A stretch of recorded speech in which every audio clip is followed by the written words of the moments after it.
শুভেন্দু অধিকারী স্বাগত, শুভেন্দু অধিকারী স্বাগত, কলাবরের সেবক শুভেন্দু অধিকারী স্বাগত, নন্দীগ্রামের প্রিয় বিধায়ক শুভেন্দু অধিকারী স্বাগত, নন্দীগ্রামের নয়নের মনে শুভেন্দু অধিকারী স্বাগত,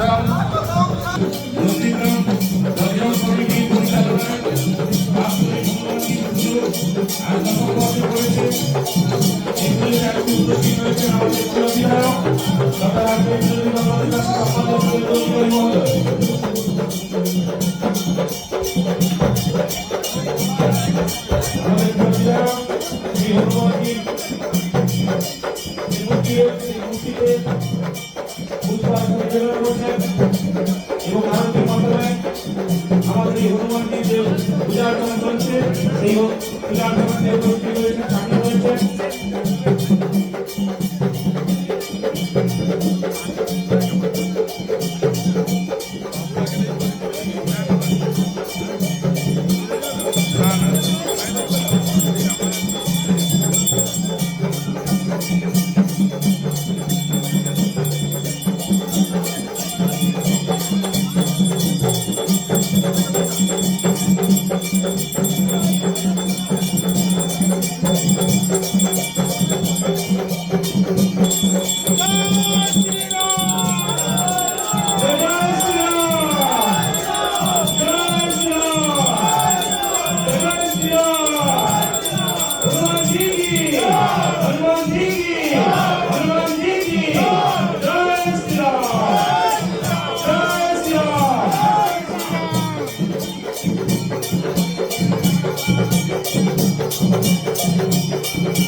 আমাদের বিধায়ক আমাদের হনুমানকে মূর্তিতে আরতি করলেন।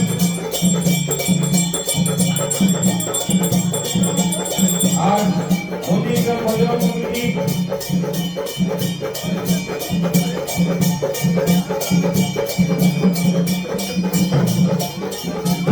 আর নন্দীগ্রাম ভজন কমিটি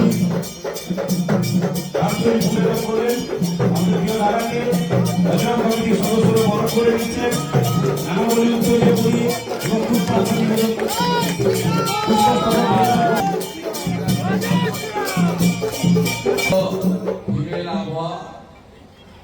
এবং শীত অনেক বেশি পড়েছে, বয়স্ক লোকজনের অসুবিধা হচ্ছে এবং আমাদের মূল যে উৎসব গতকাল আমাদের রাষ্ট্রবাদী কারণ ক্লাবের উদ্যোগে পালিত হয়েছে এবং তার দ্বিতীয় দিনে এখানে আমাদের ধর্মীয় গান, আলোচনা ইত্যাদি হচ্ছে।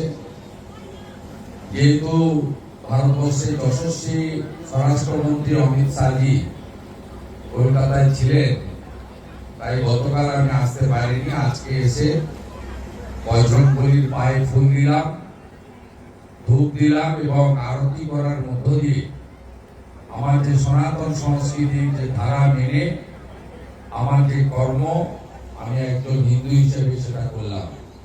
সকলকে এই উৎসবের পক্ষ থেকে, পুজো বজরংবলী পুজোর পক্ষ থেকে আমার অভিনন্দন, শুভেচ্ছা। প্রত্যেক বছরই আমি এখানে আসি।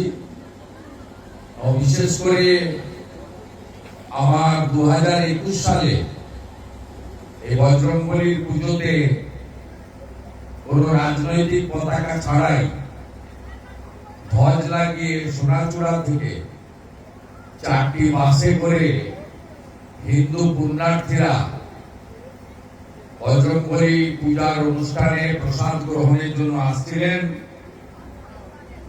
আমাদের গড়চক্রবেড়িয়ার কাছে ভূতা মোড়ে সেই 4টি বাস ভাঙা হয়।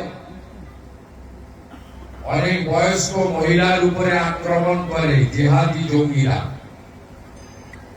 এবং ধান জমিতে নিয়ে গিয়ে ফেলে ফেলে মারা হয়। মোট 45 জন আহত হয়েছিলেন, তার মধ্যে 17 জন বয়স্ক মহিলা ছিল। আমি যতদিন এই অনুষ্ঠানে আসব এবং যতদিন আমার স্মৃতিশক্তি থাকবে আমি এটা ভুলে যাব না। এবং যদি ভগবানের আশীর্বাদে আমি কখনো ক্ষমতা পাই, তাহলে 2021 সালের জানুয়ারি মাসে যে ঘটনা ঘটিয়েছিলেন তার কেসকে রিওপেন করব এবং যোগী আদিত্যনাথের মতো ভালো করে ওষুধ দেব। এটা আমি বজরংবলীর সামনে প্রত্যেকবারে বলি, এবারেও বলে গেলাম, जो हिंदू हित में काम करेगा वही बंगाल में आने वाला दिन में राज करेगा।